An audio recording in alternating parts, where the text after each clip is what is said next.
Hello there, and welcome back to Daddy Rolled a 1. I'm Martin, and this video is part of a new series that I'll be doing covering my I guess you'd call them desert island books for role-playing games. What are the 4 books that I would want to have with me if I could never get any others in order to continue running role-playing games for my friends? And before I get started and go over what my 4 books are, I'd like to ask that if you like this video, please do like and subscribe to my channel. And also, if you could please share the video on your social media networks, that really is the best way for me to grow this channel. And then lastly, please go into the comments, let me know what you think of my choices. Do you like them? Do you disagree? And more importantly, share yours. What are your 4 books that you want to have? That way we can have a discussion in the comments and maybe learn of some new materials that we didn't know existed.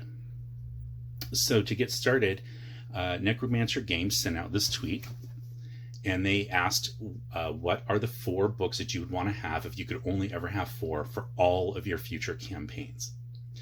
And my reply is here. You see my tweet.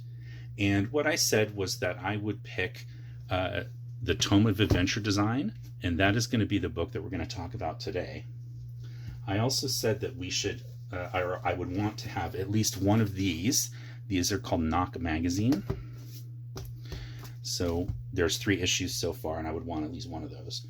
And then for my 3 spot, I guess I kind of cheated, but I said one or the other. So I know I'm only going to pick one, and it would kind of depend on the kind of campaign I want to run. But I want either this book, Veins of the Earth, or this one, The Folklore Bestiary. And then lastly, I said I would pick the first edition Dungeon Master's Guide for Advanced Dungeons and Dragons. So I'm going to be doing one video on each of these other books in the future, so you'll be able to see all of those and why I would pick them. But today specifically, we're going to talk about the Tome of Adventure Design. So this is a book that just came out last year. I helped kickstart this. This is a revision, as you can see. So the book's been out for a little bit while, and it's written by a man named Matt Finch. If you are not familiar with Matt Finch, he is one of kind of the founders, or one of the earliest people that was involved in the movement that is commonly known as the old school Renaissance or old school revival. Sometimes just shortened to OSR, because nobody really knows what OSR means anymore. Everybody has a different definition of it. But essentially, it's the idea that you're playing role-playing games in sort of a manner that would have been done closer to the dawn of the hobby in the early 1970s.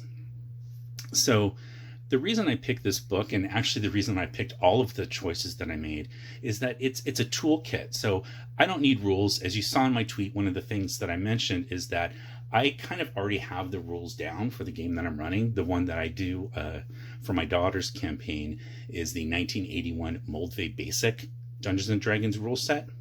If you're not familiar with that, you're going to want to watch my video on the history of D&D editions, and there's a link to that in the upper right-hand corner. But I've been playing that since the early 80s, 1981 to be exact, and I know enough of the rules that I can run that off the top of my head without needing to look stuff up. So what I really need are ideas. I need something that is going to constantly be helping me generate new ideas, new adventures for them. If I just pick like a single adventure or even an adventure path, once that's done, it's pretty much over. And if I'm stuck somewhere and can't get another one, I have a useless book at that point. Something like this is not going to be like that. What this book is, and you can see how thick this is. It's really long. It's over 500 pages. This is just table after table after table of ideas. So these are random tables. I don't always use these just randomly.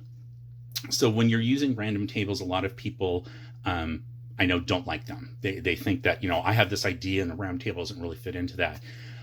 What it does, though, is it helps free you from yourself, essentially. Random tables help you sort of push out of your boundaries of where you think you want your game to go, and allow you to kind of open yourself up and think about, well, what if something happened that I didn't expect? And as a DM, part of the fun is not having everything planned out necessarily and trying to hope that your PCs do what you want, but it's rather being adaptive to what they ask for, and then maybe throwing a wrench in it that they don't expect either, but it also surprises you. And that's how I use random tables. So I use them a lot during campaign prep. And a lot of times I won't roll randomly. Sometimes I'll pick, sometimes I'll roll and pick. But the way that I run the sessions for my daughter's game is that at the end of each session, I ask the players, what do you want to do next time? And when they tell me that's what I plan, I don't plan what they're going to do the next time before they've told me what they want to do, because then otherwise I feel like I'm kind of trying to nudge them in a direction that I want them to go, but not necessarily what they wanted. And random tables can really help with that. So just jumping into this book, there's a little bit here about what is in the revised edition. And the main thing that he talks about are these little prompts that are, you see all these down the side here, and these are just little words of ideas. Like this one, it says a library, or a tree of salt, community dance, rust stains, there's all kinds of things, fey influence, sprites, a pile of dirt. These are just ideas that can help. Just, you can attach these to anything in this book. So these don't match up with these. These are just little things you can look at and go like, oh, a pile of dirt. What could I do with that? I know it sounds kind of like there's not a lot there, but you start picking some of these ideas, and it actually talks a little bit about how to do that in the foreword here. It's a concept called apophenia, which is the tendency for humans to try to make patterns of things that don't necessarily go together. And the example that they use is like finding shapes in the clouds. Those shapes aren't there. We use our imagination to look at it and create a pattern and say, I see a rabbit, or I see a dragon, or whatever it is. And that's what books like this are for. It's the reason that they're random is because then we can create patterns from these random rules to create something that we wouldn't have thought of on our own. So it's not just pure creativity. It's what it is it's creative prompts to help us. Again, I think a lot of times it just helps break out of those standard tropes that we use over and over and over again. So just to give you a quick idea of what's in this book. So chapter 1 starts on principles and starting points. And a little bit of this is kind of like, what are some principles that are common in old school gaming? And talking about like exploration and variation of the challenge, racing against time. Timer clocks are key, especially when you're playing a game of resource management. And then, which it talks about here, milestones and conclusions, okay? And then it jumps into locations and missions, the villain's plan. And this is this whole section here on why is your villain doing what he or she is doing? Why are they doing what they're doing? And, there's all kinds of cool tables in here that you can look up to give you ideas. Then it jumps into monsters, and it has a different section for each kind of monster. So you've got beasts, constructs, dragons, elementals, fae, giants, horrors, humanoids, mist creatures, oozes, which I love. That's a fun one. Planar creatures. And even within that, it's got you've got subtables, dark angels and demonic and summoned creatures and visitations. You've got plant creatures, undead. So the undead one's kind of fun. I was looking at this just before I made this video. So if you go to the undead section, so one of the fun tables that they have in this section is the manner of death. And then you can roll on this table to see how did this creature become, how did it die before it became an undead? Burned in a fire, burned in lava, cooked and eaten, crushed.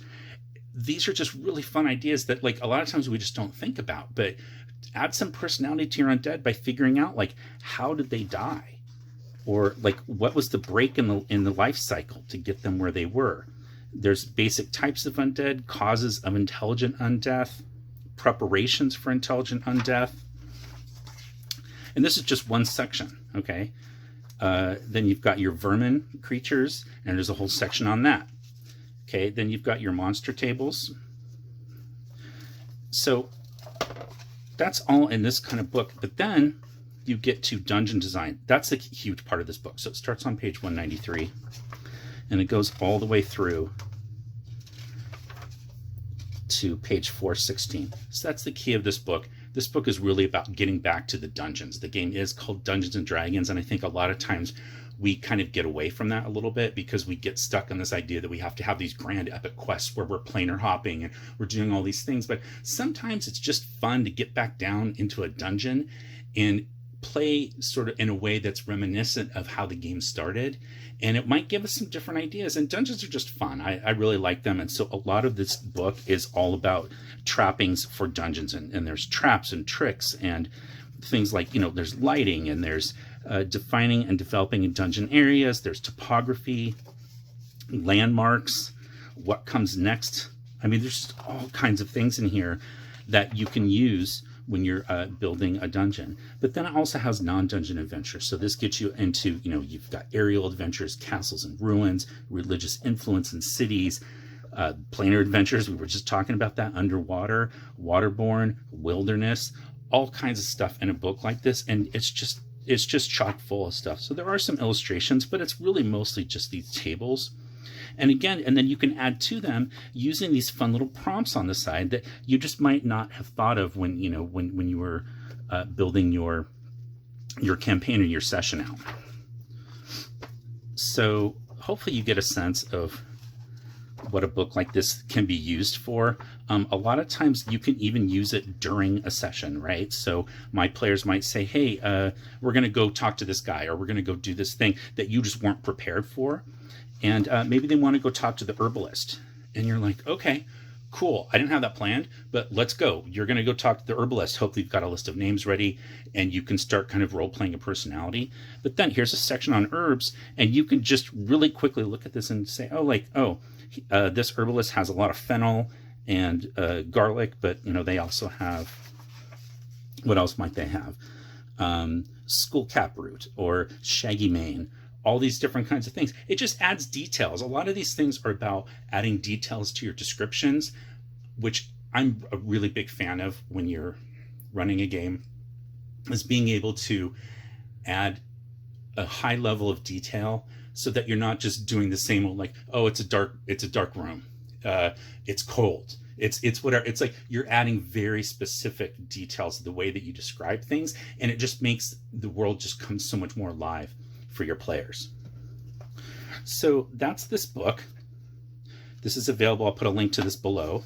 I don't get any money from that or anything. It's just, I'm just going to send you to the main publisher's webpage, and then you can figure out how you want to purchase it for yourself, ideally at your local game store. But that's this book. Now I kind of want to talk about what are some options of other things that you can do if you don't want to do this, but you kind of like the idea of random tables. So the first one would be these two books, Dungeon Alphabet and Cthulhu Alphabet. So these are more random tables. I actually covered these in another video before I reviewed these. I'll put a link to that here in the upper right hand corner so you can see that.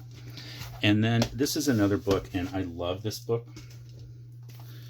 This is Ultimate Toolbox. So this was published by AEG back in the 3E era. And again, you've got just tons of tables in here. It's arranged a little bit differently. And while it was made, again, during the 3E era, there's no mechanics in here at all. There's not a single thing about, any kind of mechanics. This is really just tables on character, the world, the civilization, maritime adventures, dungeons, magic, and then a section for DMs only on plot. Okay, but there's just things in here like architecture and atmosphere. And again, you could use this right during a session. Your players go somewhere that you weren't preparing for them to go, and you can quickly use this to figure out what kind of city they live in, what the government is. And there's even tables of names in here, like, sometimes they'll give you like a ruler. But there's, here's some tables on bribes, things like that. So this is another option for a random table generator book. And if you would like to see me do a more thorough review on this, leave a comment below and let me know. All right, so that takes care of part 1 of my Desert Island books, the Tome of Adventure Design. So again, please jump in the comments, let me know what some of your books are.